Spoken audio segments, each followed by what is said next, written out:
The elegant restaurant in Manhattan glowed with warmth, crystal chandeliers casting a golden hue over white tablecloths and polished silverware. A symphony of clinking glasses and refined conversation filled the air until the heavy glass doors creaked open.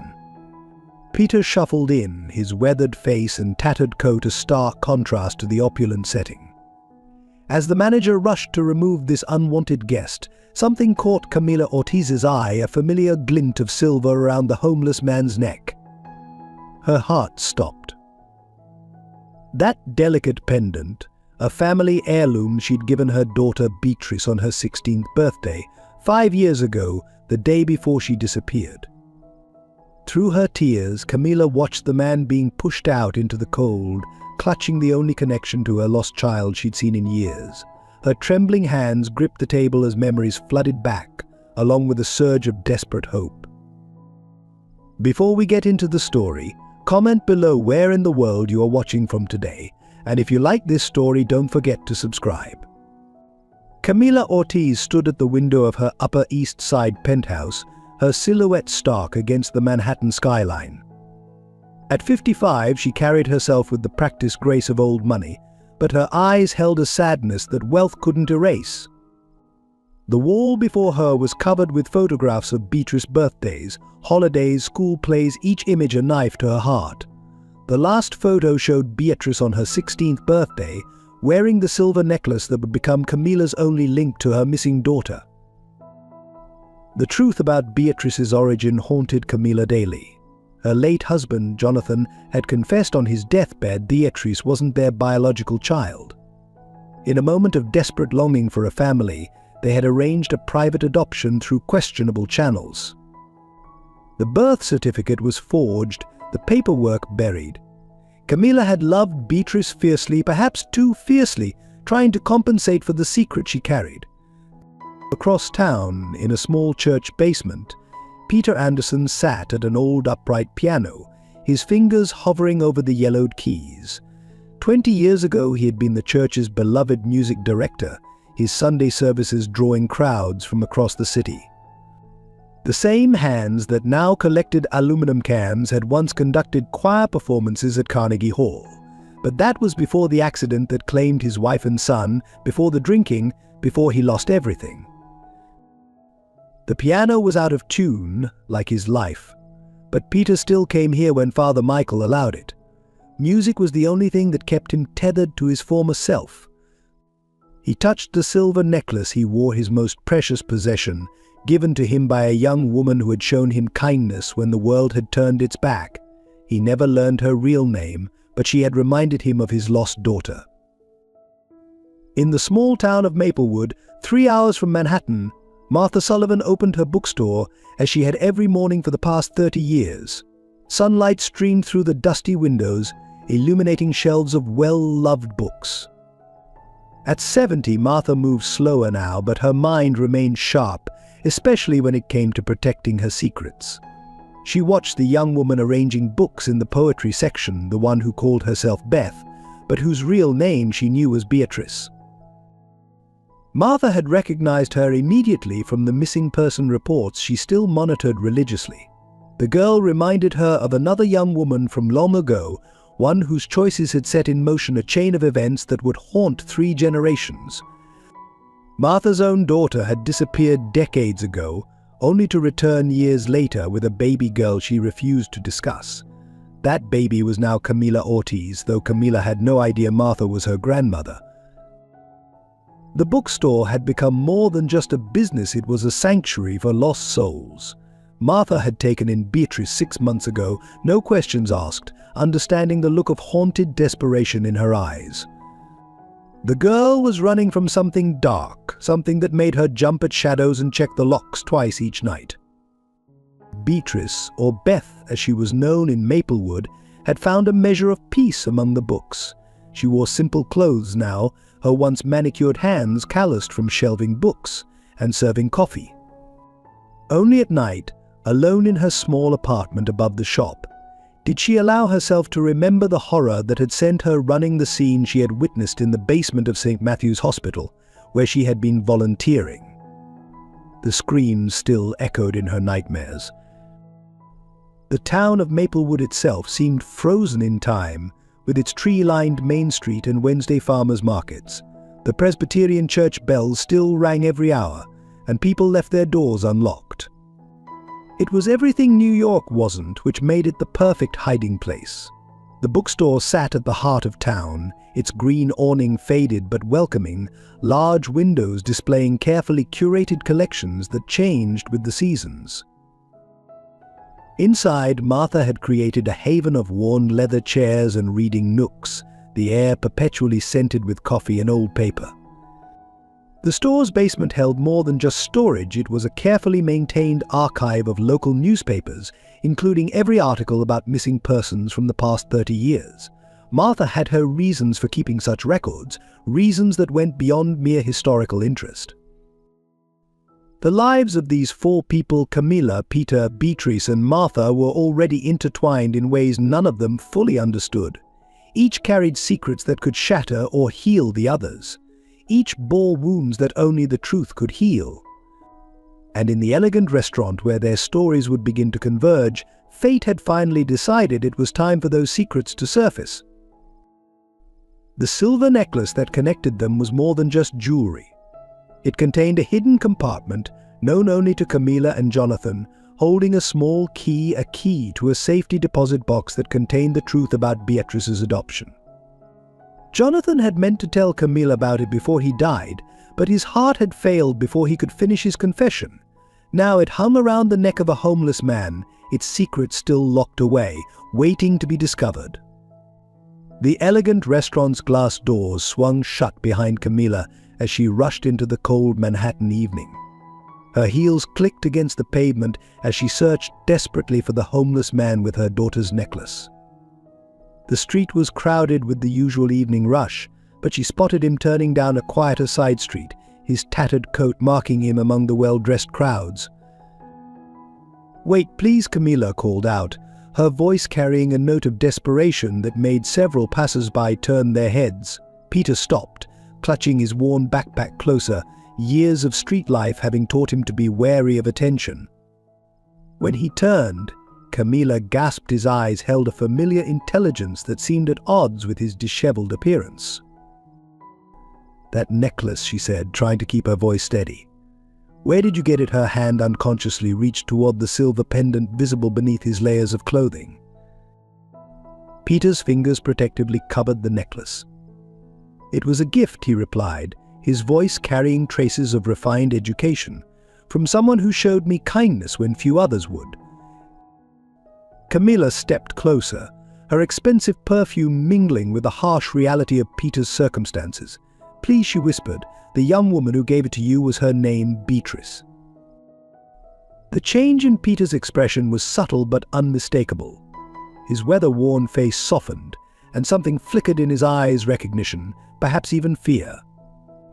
He glanced around nervously before responding, "We should not talk here. There's a diner around the corner, if you're willing to be seen with someone like me." The fluorescent lights of Joey's all-night diner cast harsh shadows across their faces as they settled into a worn vinyl booth. Camilla looked out of place in her designer outfit, but her focus was entirely on Peter as he cradled a cup of hot coffee between his calloused hands. "I met her 3 years ago," Peter began, his voice low and careful. "She found me behind St. Michael's Church during a particularly cold winter. Instead of ignoring me like most people, she brought me a blanket and hot soup. She kept coming back, day after day." Camilla's hands trembled as she reached for her purse, withdrawing a photograph of Beatrice. "Is this her?" Peter studied the image, his expression unreadable. "Yes," he finally said, "but she was different when I knew her, thinner, scared. She never told me her full name, but she would sit with me for hours, especially at night when she seemed afraid to be alone." What was she running from? Camilla leaned forward, her coffee untouched. Peter's eyes darted to the diner's windows before answering. "She never said exactly, but one night she came to me terrified, saying she had seen something she wasn't supposed to see. Something at the hospital where she volunteered." A waitress approached their table, but Camilla waved her away with a gesture that brooked no argument. "When did you last see her?" About a year ago, Peter replied, his fingers unconsciously touching the necklace. She said she had to leave the city. The morning she left, she gave me this necklace. Said it was special, but that I needed its protection more than she did.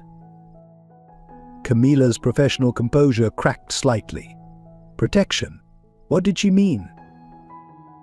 Peter shook his head. She made me promise not to try to find her. Said it would be safer that way for everyone. He paused, studying Camilla's face. You're her mother, aren't you? The one she talked about sometimes late at night when her guard was down. Tears welled in Camilla's eyes. Yes, she disappeared 5 years ago, just after her 16th birthday. I've never stopped looking for her. Peter's expression softened further. She talked about you. Said she regretted leaving but felt she had no choice. She was protecting someone, though she never said who. The diner's door chimed as new customers entered, making Peter flinch. Camilla noticed his unease and made a decision. Come with me, she said firmly. I have resources, connections. Together, we might be able to find her. Peter hesitated, his street-honed instincts warring with something else, hope, perhaps, or a deeper purpose he wasn't ready to reveal. There's something else you should know, he said quietly. The night before she left, Beatrice mentioned a small town called Maplewood. She said it sounded like a good place to disappear. Camilla's breath caught. It was the first real lead she'd had in years. She pulled out her business card and a stack of bills, sliding them across the table. Get cleaned up, Mr.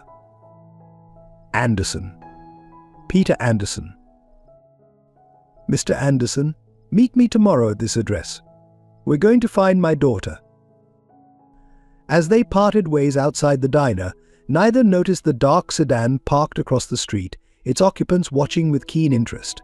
The man in the passenger seat spoke quietly into a phone. They've made contact. Should we intervene? A pause, then no. Follow them. The girl's trail has been cold for too long. Let them lead us to her.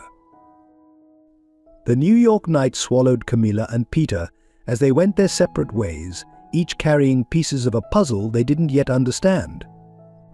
The silver necklace gleamed dully under the streetlights, its hidden compartment still secure, waiting to reveal secrets that would change all their lives forever. The train to Maplewood wound through autumn-painted countryside, each mile taking Camilla and Peter further from the familiar chaos of Manhattan. Peter, now clean-shaven and wearing new clothes from Camilla's hasty shopping trip, stared out the window, his fingers absently touching the silver necklace. His transformation was remarkable. Beneath the layers of street life had emerged a dignified man with graying temples and thoughtful eyes. Tell me more about the night Beatrice left, Camilla said softly, breaking the comfortable silence that had settled between them. Her own appearance was deliberately understated today: dark jeans, a cashmere sweater, her usually perfect hair pulled back simply. Peter's reflection in the window seemed to age as he spoke. She came to me after midnight, soaked from the rain. She was carrying a small backpack and shaking not from the cold but from fear. She said she had to leave immediately, that people were looking for her. She made me promise to keep the necklace safe, said it was more important than I knew. The train curved around a bend, sunlight flashing across their faces. Did she say anything else? Anything about where she was going? Camilla pressed, though she'd asked these questions before. Only Maplewood. She'd seen it in an old magazine, a feature about America's safest small towns. She said it looked like somewhere a person could disappear. Peter turned from the window, meeting Camilla's gaze. She also mentioned a bookstore, said if she ever made it there, she'd finally feel safe.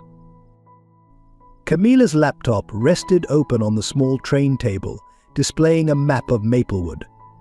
The town seemed almost too perfect: a picturesque main street, a historic Presbyterian church, and at its heart, Sullivan's Books Tea, its green awning visible even in the satellite image. The bookstore's been there for decades, Camilla said, scrolling through her research. Owned by the same woman, Martha Sullivan, no criminal record, active in local charities, widowed 20 years ago. She paused, frowning at the screen. It's odd, though. There's almost nothing about her before she opened the store. It's like she appeared out of nowhere. The train's wheels clacked rhythmically as Peter considered this. Sometimes people have good reasons for disappearing, he said quietly. Sometimes the past is better left buried. Camilla shot him a sharp look. There was something in his tone, a hint of personal knowledge that made her wonder, not for the first time, about his own story. But before she could probe further, the train began to slow, and a conductor announced their approach to Maplewood Station. The platform was exactly as pictured in the magazine article. Peter had mentioned: wooden benches weathered to a soft grey, hanging baskets overflowing with late summer flowers, a clock tower chiming the hour. It could have been a film set for small-town America. As they descended the train steps, Camilla noticed Peter's hands were shaking slightly. "Are you all right?" she asked. He nodded, though his face had gone pale. "It's just being here, the church bells, the trees, it reminds me of somewhere I used to know. Another life." They walked down Main Street, their footsteps echoing on the red brick sidewalk. The autumn air was crisp, carrying the scent of wood smoke and fallen leaves. Every few steps, someone would greet them with a friendly nod, the kind of automatic welcome that marked small-town life. Sullivan's Books Tea appeared ahead, its windows glowing warmly in the afternoon light. Through the glass they could see shelves of books stretching into the shadows, comfortable reading chairs arranged in cozy corners, and a small coffee bar where an elderly woman was arranging muffins on a tiered stand. "That must be Martha Sullivan," Camilla whispered, her heart racing. Could this gentle-looking woman really be harboring her daughter? But it was the younger woman behind the counter who caught their attention. She was arranging flowers in a vase, her light brown hair falling forward to hide her face. When she straightened, tucking her hair behind her ear with a familiar gesture, Camilla's breath caught in her throat. "Beatrice," she whispered, gripping Peter's arm for support. The young woman looked up, as if hearing her name across the impossible distance. For a moment, time seemed to stop. Beatrice's face went white, the vase slipping from her fingers to shatter on the wooden floor. Martha Sullivan moved with surprising speed for her age, reaching Beatrice's side, just as the girl's knees began to buckle. But her eyes were fixed on Peter, an expression of shock and recognition crossing her face before she could mask it. "Well," she said quietly, steadying Beatrice with one arm while reaching beneath the counter with her other hand, "I suppose you'd better come in." Martha led them through the store to a back room, her hand never leaving Beatrice's arm. The space was cozy but cluttered: old ledgers stacked on a desk, a worn leather sofa, and walls lined with even more books. A pot of tea sat steeping on a small side table, as if Martha had been expecting company. "Mum," Beatrice finally spoke, her voice barely a whisper. "How did you find me?" Camilla stepped forward, instinctively reaching for her daughter, but Beatrice flinched away. The movement was subtle but devastating. 5 years of separation crystallized in that single gesture. Martha's grip on Beatrice's arm tightened slightly. "The necklace," Camilla said, gesturing to Peter's neck. "I saw it at the restaurant," and she trailed off as she noticed Martha's expression change at the mention of the necklace. "That necklace," Martha said slowly, "should have been destroyed years ago." Her voice carried a weight that made everyone in the room turn to her. "It's brought nothing but trouble to 3 generations of women in this family." The silence that followed was deafening. Camilla's mind raced. 3 generations? Before she could question Martha's strange comment, Beatrice spoke again, her voice stronger now. "You don't understand what's really happening, Mom. You need to leave. Both of you." She looked at Peter apologetically. "I'm sorry I involved you in this. I never thought."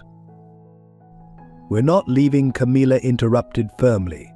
"Not until you tell me what's going on. What are you running from? What did you see at that hospital?" Martha moved to the door, checking the lock before pulling down the shade. "Perhaps," she said carefully, "it's time for all of us to tell the truth." But first she reached for the necklace around Peter's neck, her fingers finding a hidden catch none of them had known existed. The pendant clicked open, revealing a small key and a folded piece of paper. Martha's hands trembled as she unfolded the yellowed paper. "This was never just about Beatrice," she said quietly. "This goes back much further. Back to when another young woman had to make an impossible choice to protect her child." She looked directly at Camilla. "I should know. I was that woman. And that child was you." The revelation hit Camilla like a physical blow. She sank onto the leather sofa, her legs no longer able to support her. "What are you saying?" "I'm saying," Martha replied, her voice thick with emotion, "that I'm your mother. And everything that's happening now, everything Beatrice discovered at that hospital is connected to the choice I made 40 years ago." Peter, who had been silent until now, suddenly straightened.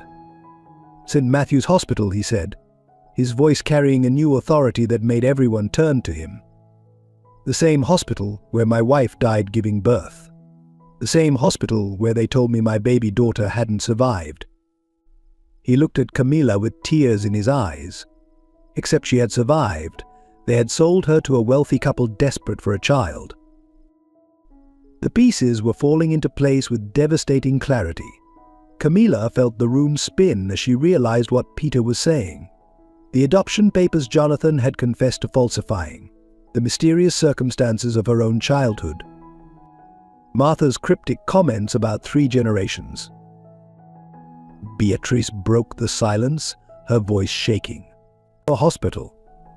They're still doing it. Stealing babies, faking deaths, selling them to wealthy families. I found the records. That's why I had to run. They've been doing this for decades, and the people involved, they're powerful. They'll do anything to keep this secret." Martha moved to the window, peering through a gap in the shade.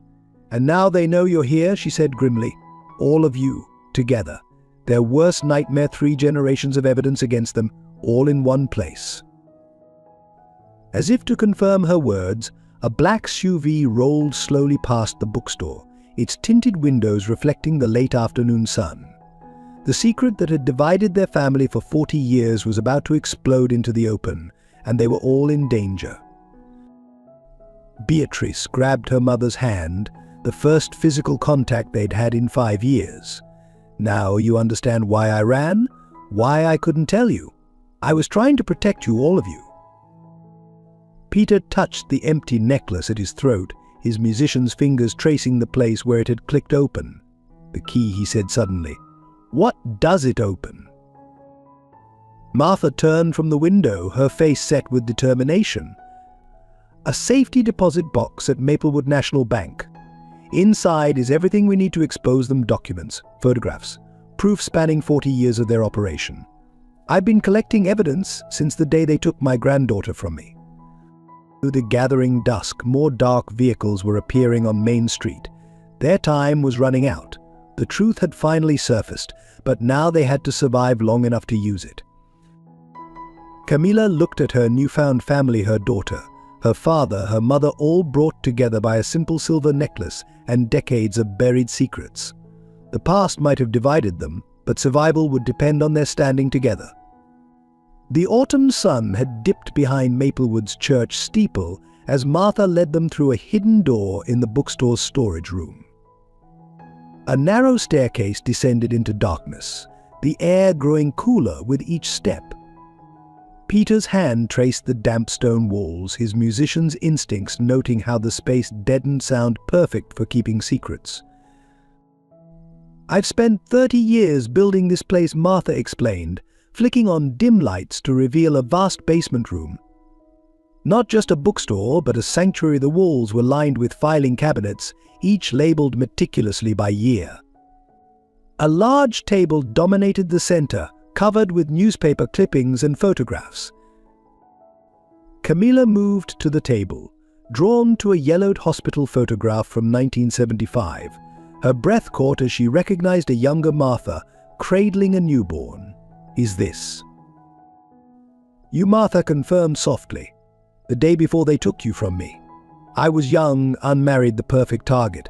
They told me you had died, but I knew better. I heard you cry," her voice cracked.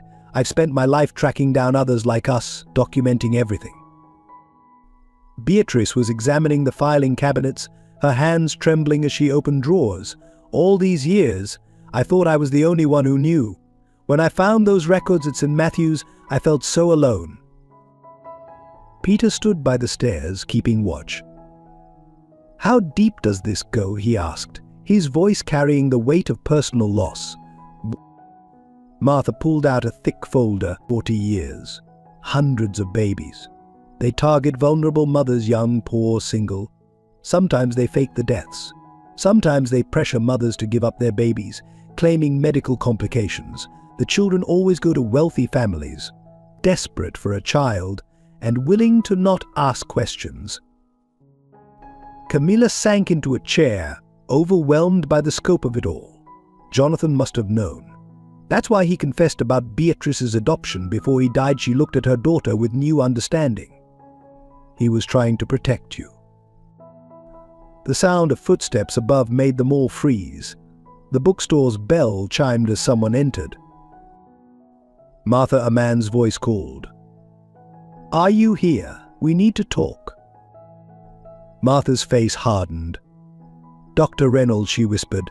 "He's been running the program since the beginning." She moved quickly, gathering specific files. "We need to get these to the bank.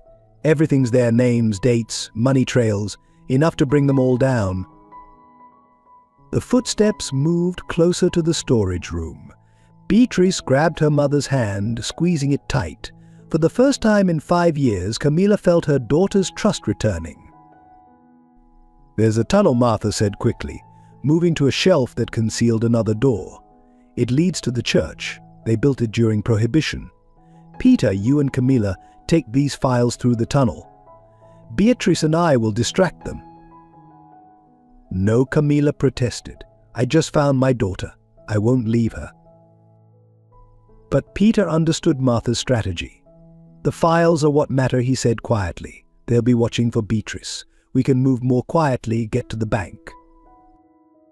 The footsteps reached the storage room door. Martha made a quick decision, pressing the key from the necklace into Camilla's hand. "Safety deposit box 1147. Everything you need is there. Go, now." As Peter and Camilla disappeared into the tunnel, Martha and Beatrice ascended the stairs. The older woman's face was calm, decades of keeping secrets evident in her composed expression. Dr. Reynolds stood in the bookstore, an elegant man in his 60s with silver hair and cold eyes. 2 younger men flanked him, trying to look casual but failing to hide their purpose. "Martha," he smiled, though it didn't reach his eyes. "It's been a long time." "Not long enough," James, Martha replied evenly. "Still stealing babies, I see." His smile tightened. "I prefer to think of it as creating families." Speaking of which, he turned to Beatrice. "Miss Ortiz, we've been looking for you. Those records you accessed, they weren't yours to take." Beatrice lifted her chin. "They weren't yours to create. Those mothers deserved to know their babies lived." "Such idealism," Dr. Reynolds sighed. "Just like your grandmother at your age. Before she learned to accept the way things work," he gestured to his men. "Now, shall we discuss this somewhere more private?" Martha moved subtly, placing herself between Beatrice and the men. "This is private enough. My store, my rules." Under the town's quiet streets, Camilla and Peter moved swiftly through the dank tunnel. Water dripped from century-old bricks, and their footsteps echoed despite their attempts at silence. "How did you do it?" Camilla whispered as they walked. "All those years on the streets, knowing your daughter was out there somewhere." Peter's voice was rough with emotion. "Music helped. I'd play in churches, imagining she might walk in someday. I never stopped looking for her." He paused. "But I never imagined finding her would lead to this." The tunnel gradually sloped upward, ending at a heavy wooden door. Beyond it, they could hear the muffled sound of hymn practice in the church above. "Wait," Peter said, grabbing Camilla's arm. "There's something you should know. The day my wife died, the day they took you, I saw Martha. She was crying in the hospital chapel. I've remembered her face all these years, never understanding why it haunted me. Camila stared at him in the dim light. You were there. I was a different man then, a music teacher respected. When they told me my wife and baby were dead, I broke, started drinking, lost everything. But now I understand Martha was watching them take you away. She knew what they'd done to both of us. The revelation hung between them as they emerged into the church basement. The evening choir practice provided perfect cover, their footsteps masked by the soaring hymns above. As they slipped out a side door into the gathering dusk, Camila felt the weight of the files in her bagged decades of stolen lives, including her own. The bank was 3 blocks away, its limestone facade still lit by the setting sun. They walked separately, Peter ahead, Camila following at a distance. The quiet streets felt exposed, every shadow potentially hiding watching eyes. At the bank's entrance, an elderly security guard recognized Camila from her earlier visits researching the town. Mrs. Ortiz? Bit late for banking, isn't it? Camila forced a smile. Last-minute deposit. My daughter's wedding plans, you know how it is, the lie came easily, powered by desperation. Inside, the bank manager was locking his office. I'm sorry, we're closing. This can't wait, Camila interrupted, pulling out her Black American Express card. I need access to my safety deposit box. Now, I'll make it worth your time. 10 minutes and several $1,000s later, they stood in the vault. Box 1147 opened with a smooth click. Inside, Martha's decades of evidence lay organized in manila envelopes, photographs, birth certificates, death certificates, adoption records, bank transfers, and at the bottom, a leather-bound journal. My God, Camila breathed, opening the journal. Martha documented everything. Names, dates, bribes paid, families involved. She looked up at Peter. Your name is here, and mine, and dozens more. Peter was examining a photograph. These men in suits, they're still at the hospital. I've seen them watching the streets where I used to sleep. A noise in the corridor made them both freeze. Footsteps approached, then passed. Camila quickly photographed every document with her phone, sending them to multiple secure emails. The evidence is safe now, she whispered. But Beatrice and Martha? Back at the bookstore, the confrontation was escalating. Dr. Reynolds's pleasant facade had cracked, revealing the steel beneath. You've been a thorn in my side for too long, Martha, he said coldly. Following our operations, documenting everything. Did you think we didn't know? That we weren't watching? Martha stood her ground. I had to protect other mothers from experiencing what you did to me, to all of us. What we did, Reynolds laughed harshly. We created families, gave children better lives than their mothers could provide. Ask Camila Ortiz if she would have preferred growing up poor with a single teenage mother. You stole babies, Beatrice burst out. You destroyed families. We improved them, Reynolds corrected. Money provides opportunities, status, education. Everything you enjoyed growing up, Miss Ortiz, came from our program. Including my real father's grief. Beatrice's voice shook. Peter Anderson's decades of suffering. Reynolds' eyes narrowed. Peter Anderson is alive, and you found him. He turned to his men. Find them, now. This ends tonight. But Martha was smiling, a fierce triumph in her eyes. It's too late, James. The evidence is already secure. 40 years of your crimes, about to be exposed. Evidence can disappear, Reynolds said softly, just like troublesome witnesses. Try it, Martha challenged. Everything's been sent to multiple sources. If anything happens to any of us, it all goes public immediately. The store's bell chimed again. Camila and Peter entered, their faces grim but determined. Peter moved to stand beside Beatrice, while Camila faced Reynolds. It's over, she said firmly. We have everything: the records, the photographs, your financial trails. A dozen news outlets are standing by to break the story. Reynolds studied her face, recognizing the steel that matched his own. You'd destroy your own family's reputation? The scandal would touch everyone, including you and Beatrice. Family. Camila laughed bitterly. You stole my mother from me, sold me like property. Then helped steal my own daughter when she discovered your operation still running. If our reputation suffers from exposing these crimes, so be it. The silent standoff stretched for what felt like hours. Finally, Reynolds straightened his tie. You'll be hearing from our lawyers. So will you, Martha replied. The difference is, ours will be in court. Yours will be in prison. After Reynolds and his men left, the 4 generations of a fractured family stood in the quiet bookstore. Outside, Maplewood streetlights flickered on, casting long shadows through the windows.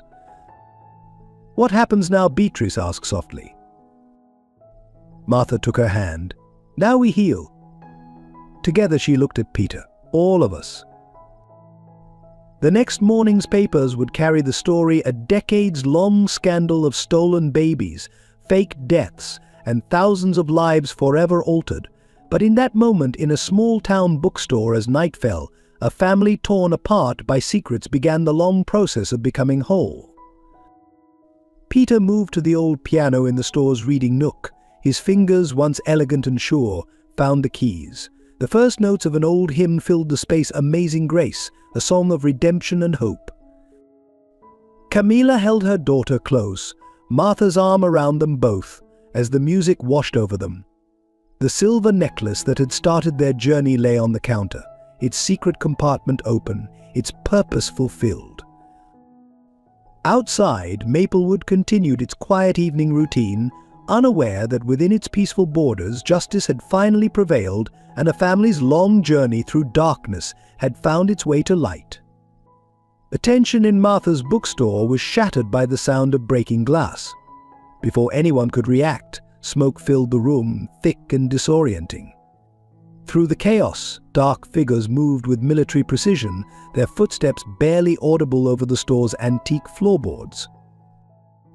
Upstairs, Martha commanded, pushing Beatrice toward the back staircase, but they were already cut off, more figures emerging from the shadows. In the confusion, Peter grabbed Beatrice's hand, pulling her behind a towering bookshelf as Camila and Martha were forced in the opposite direction. Mum, Beatrice's cry was muffled by the smoke, but Camila heard the terror in her daughter's voice. It was the same fear she'd heard 5 years ago, the night Beatrice disappeared.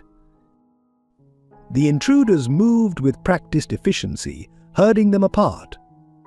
Dr. Reynolds stepped through the broken front window, his expensive shoes crunching on shattered glass.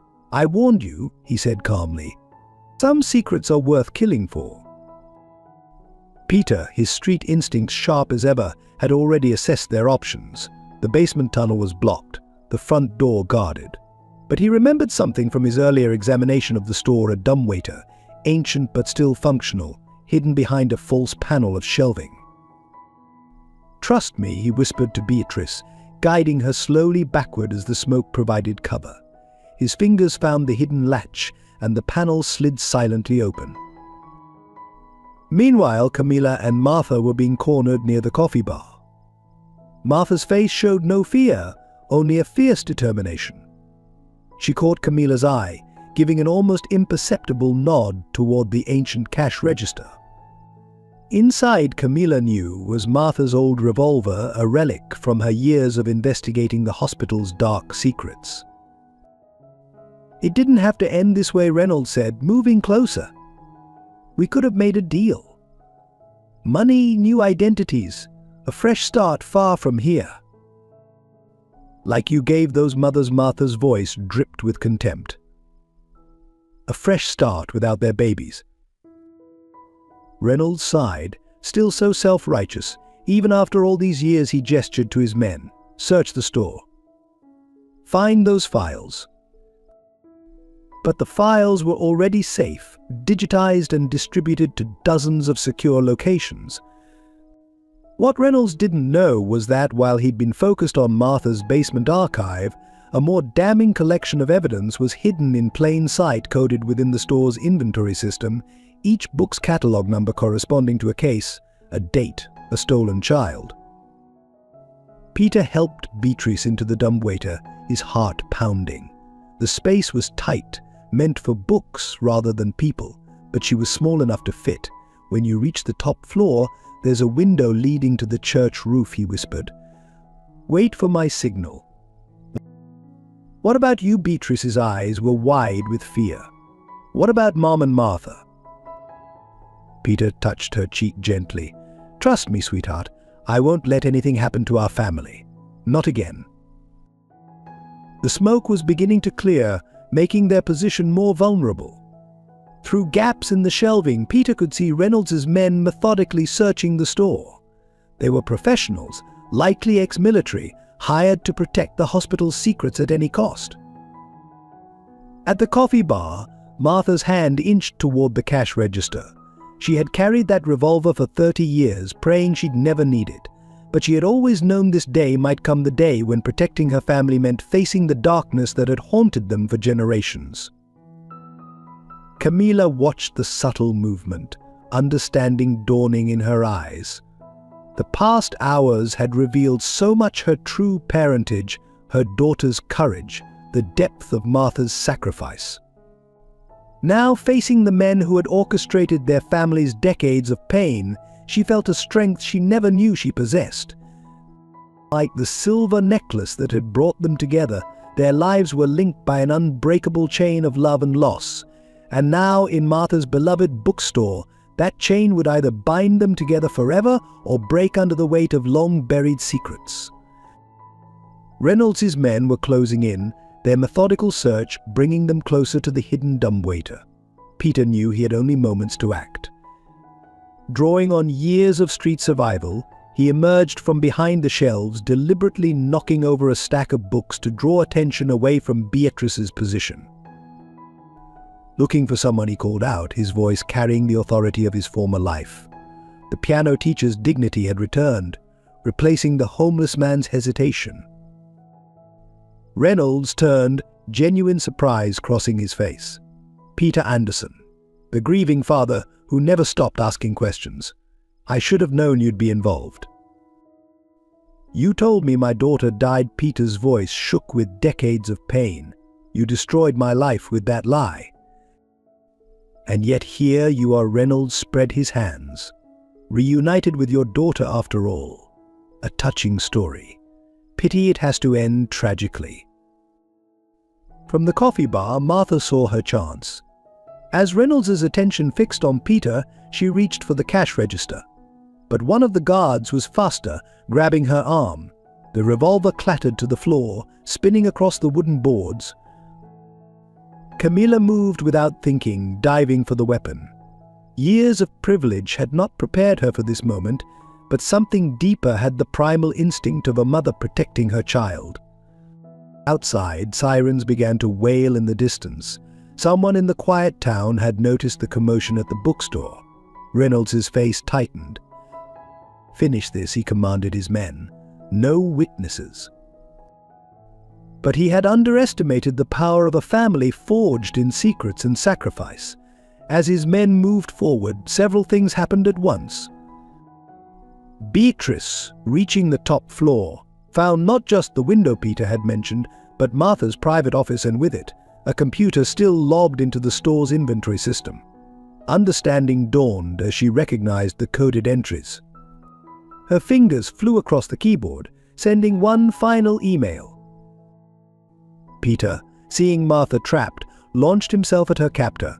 His years on the streets had taught him how to fight dirty, and surprise was on his side. They crashed into a bookshelf, sending volumes cascading around them. Camilla raised the revolver with trembling hands. She had never fired a gun, but Reynolds didn't know that. Their eyes met across the smoke-filled room, decades of lies and power shifting between them. You wouldn't, he said softly. You're not a killer, Camilla. No, Martha's voice rang out clear. But I am. She had broken free in the confusion, and now held a second weapon, this one pulled from a hidden compartment behind the counter. For 30 years she had prepared for this moment. The sirens were closer now.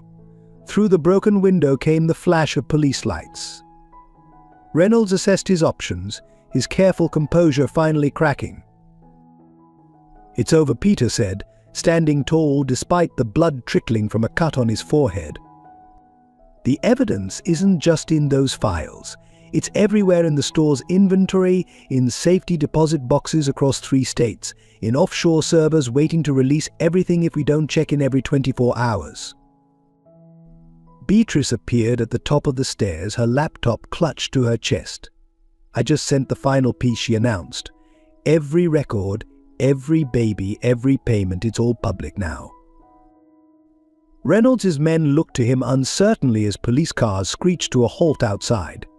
The powerful hospital administrator seemed to age before their eyes, his shoulders sagging as decades of carefully protected secrets crumbled.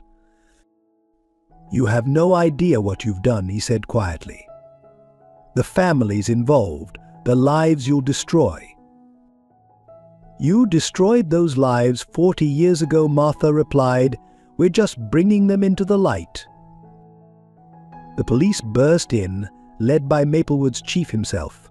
The scene they found was frozen in tableau: Martha and Camilla with their weapons trained on Reynolds, Peter standing protectively before them, and Beatrice on the stairs clutching the computer that held the truth.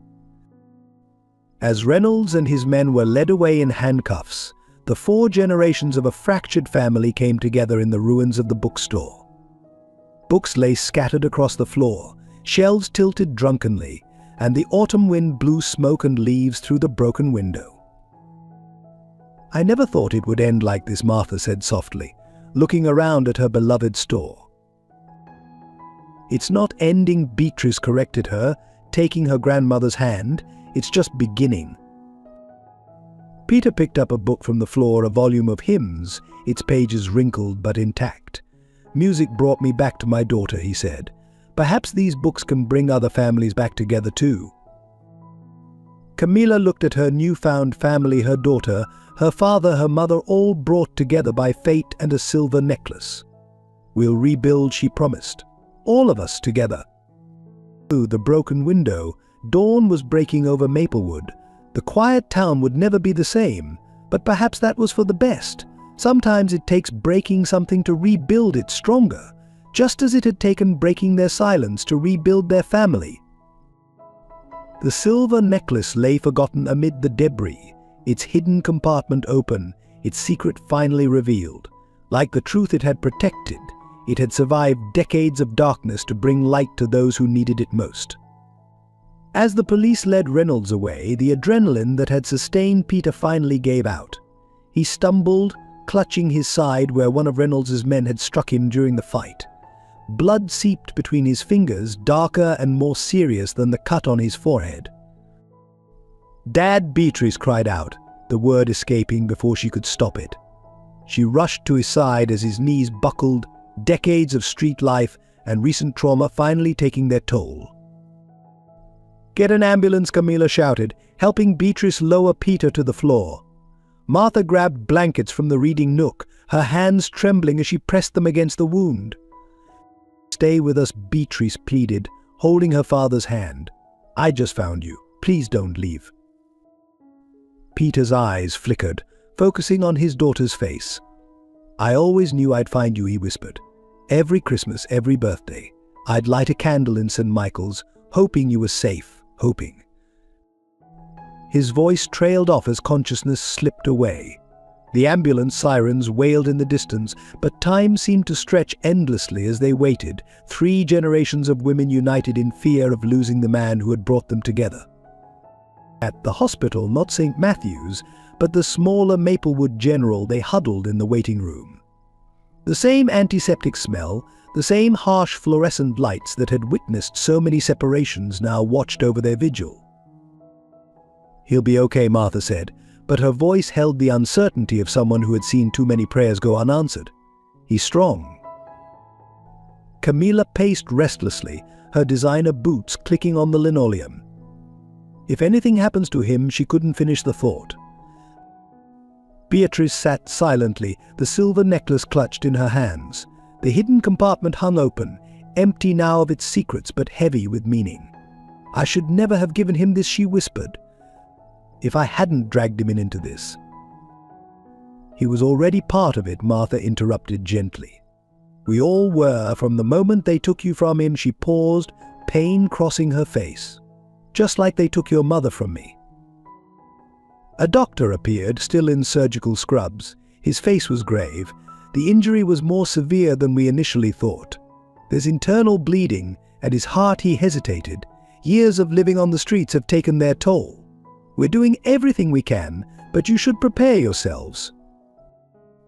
Beatrice broke down, her sobs echoing in the sterile hallway. Camilla held her daughter, her own tears falling freely. Martha stood like a statue, her face a mask of determination. "No," she said firmly, "we're not losing him. Not like this. Not when we're finally whole." She marched to the nurses' station, her voice carrying the authority of decades of fighting against a corrupt system. "Call Dr. Sarah Chen at Mass General. Tell her Martha Sullivan is calling in her favor." Within hours, a helicopter touched down on the hospital roof. Dr. Chen, a world-renowned cardiac surgeon, swept into the OR, bringing with her decades of experience and a debt owed to Martha for exposing medical fraud at her former hospital. As they waited, Martha finally shared the full story of her connection to Dr. Chen. 20 years ago, she was a young resident at St. Matthew's. She discovered what they were doing just like Beatrice did, but instead of running, she came to me. Together, we gathered evidence, protected other whistleblowers. She promised that if I ever needed her. The surgery lasted through the night. Dawn was breaking over Maplewood when Dr. Chen emerged, exhausted but smiling. "He's stable," she announced. "It was touch and go, but he's fighting. He's got too much to live for." They found Peter in recovery, pale but breathing steadily. Machines beeped softly, monitoring each precious heartbeat. Beatrice settled into the chair beside him, refusing to leave. "I remember," she said softly, "when I first met him behind St. Michael's. He was playing the piano in the church basement, this beautiful, sad music. I had no idea he was my father, but something about him. I felt safe." Camilla squeezed her daughter's shoulder. "That's why you gave him the necklace. Some part of you knew." Martha stood at the window, watching the sun rise over the town she had made her sanctuary.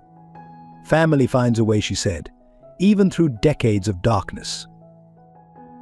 But the victory felt hollow, tainted by the price they had nearly paid. The truth was out, justice would be served, but the cost in pain, in blood, in years lost weighed heavily on them all. In his hospital bed, Peter stirred, his fingers twitching as if searching for piano keys. "Amazing grace," he mumbled, still caught between worlds. How sweet the sound. Beatrice took his hand and began to sing softly, the hymn he had played in the bookstore, rising clear and pure in the sterile hospital room. One by one, the others joined in, their voices weaving together like the threads of their shared story, stronger for having been broken and mended. Outside, Maplewood was waking up to newspapers filled with headlines about the hospital scandal. But in that quiet room, the family held on to what they had nearly lost, knowing that some wounds might never fully heal, but understanding that together they could face whatever came next. The silver necklace lay on Peter's bedside table, its empty compartment a reminder of secrets revealed and prices paid. Like them, it was scarred but unbroken, its purpose fulfilled but its story far from over.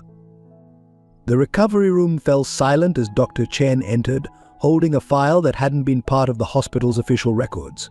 Her face was grave as she approached Martha. "During the surgery, we ran some routine tests," she began carefully. "The results. There's something you all need to know." Peter's eyes fluttered open, weak but alert enough to sense the tension in the room. Beatrice gripped his hand tighter as Dr. Chen continued. "The DNA test we ran for blood typing revealed something unexpected." She looked at Martha. "Your DNA markers show a direct match to Peter's maternal line. The revelation hit like a thunderbolt. Martha sank into a chair, her face draining of color. "That's impossible," she whispered. Unless your sister didn't die in childbirth at St. Matthew's 40 years ago," Peter finished, his voice barely audible. "Unless she was my wife." The pieces fell into place with devastating clarity. Martha's sister, presumed dead during childbirth, had actually been given a new identity by the hospital. She had met and married Peter, only to die years later giving birth to their daughter Camilla. They didn't just steal babies, Martha realized, horror dawning in her eyes. They stole entire lives. They took my sister, gave her a new identity, then let me believe she was dead all these years. Camilla stood frozen, trying to process that the aunt she never knew she had was actually her biological mother. "So you're not just my grandmother," she said to Martha. "You're my aunt and Peter." "Is both your father and your cousin by marriage," Martha completed, her voice shaking. "They built their whole operation on destroying and rebuilding families, creating knots so tight we might never untangle them." Beatrice looked at the silver necklace on the bedside table with new understanding. That's why the necklace was so important. It wasn't just a key to evidence. It was a family heirloom passed down through a line they tried to erase. Peter reached for Martha's hand, connecting their shared loss across decades. "Sarah, your sister, she used to hum hymns when she was nervous. I never knew where she came from, but she always said she felt like she was missing part of herself." The revelation cast their entire struggle in a new light. The hospital hadn't just stolen children, they had reconstructed entire family trees, creating a web of lies so complex that even now, 40 years later, the truth was still unfolding. "There will be others," Dr. Chen said softly. "Other families with hidden connections, other lives rearranged without their knowledge." Martha stood, her face set with determination despite her tears. "Then we'll find them. All of them." The bookstore, it was never just about selling books. It was about keeping stories alive, preserving memories until the truth could come out.